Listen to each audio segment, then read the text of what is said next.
Et bonjour à tous, donc aujourd'hui on se retrouve pour la deuxième partie sur le chapitre du pont diviseur de tension. Aujourd'hui on va faire des exercices pour mettre en application ce qu'on a vu la dernière fois. Avant toute chose, on va revenir sur quoi on s'était quitté la dernière fois. Donc on avait vu que pour réaliser un pont diviseur de tension, on avait absolument besoin d'un montage en série. Étant donné que si on avait un montage parallèle, on n'aurait pas su choisir la résistance au numérateur dans la formule. Donc il nous faut absolument un montage série comme ici.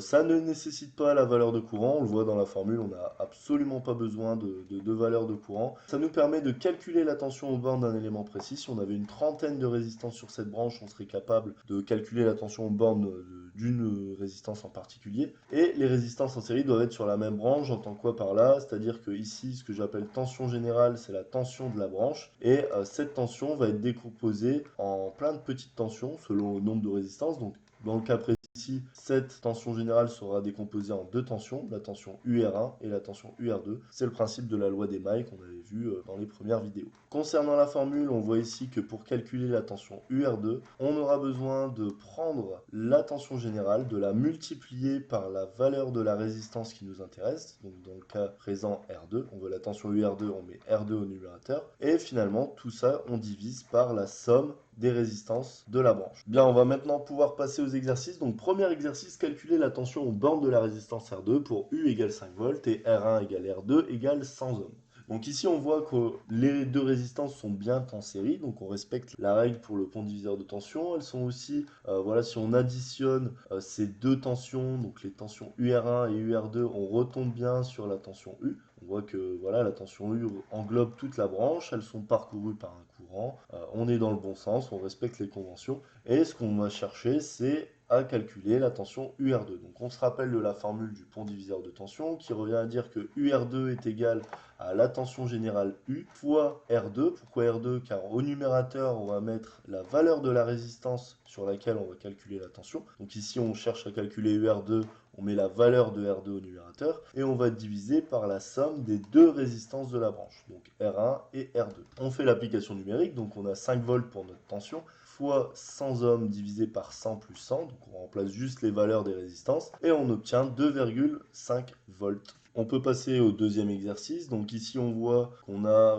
un circuit qui reste en série. Donc on peut toujours appliquer le pont diviseur de tension. On vérifie bien que la tension générale englobe toutes les tensions des résistances. Donc ici, c'est le cas, hein. On peut tout à fait, c'est pas parce que ces résistances sont dans le sens là et ces résistances sont dans le sens là qu'elles sont pas en série, hein. On pourrait tout à fait descendre ces deux résistances sur la même branche ici. Elles sont parcourues par le même courant, donc il n'y a pas de souci. Elles sont bien en série. On a une tension générale. On respecte le sens des conventions. Vous voyez que la tension UR3 est dans le sens opposé au sens du courant. Et le but, ça va être de calculer la tension justement aux bornes de la résistance R3. Donc on se rappelle de la formule du pont diviseur de tension quand on a un peu plus de résistance.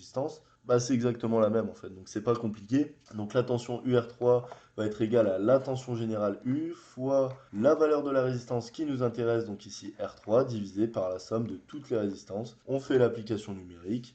12 fois 100 divisé par 25 plus 50 plus 100 plus 200 égale 12 fois 100 sur 375 et on obtient 3,2 volts. Jusque là, tout va bien, ça reste assez simple.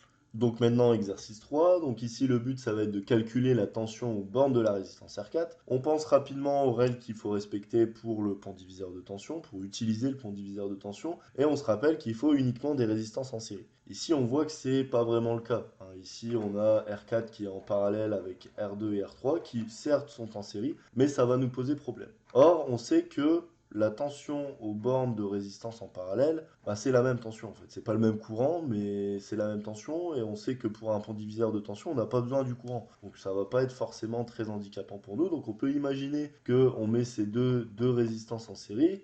Donc ça va nous faire une première résistance équivalente qui va avoir la même tension que la résistance R4. Après, on fait une deuxième résistance équivalente avec R4 et la première résistance équivalente. Et on aura une résistance équivalente 2 qui aura la tension UR4. Et dans le cas-là, on aura la résistance R1 qui sera en série avec cette nouvelle résistance. Et on pourra appliquer notre pont diviseur de tension. Donc c'est ce qu'on va faire tout de suite. Donc ici, R2 et R3 sont en série. Donc on se rappelle de la petite formule pour faire la résistance équivalente. Donc R2 plus R3, ça nous fait 100 plus 200. Ça nous fait une résistance équivalente de 300 ohms. Maintenant, on réécrit notre schéma.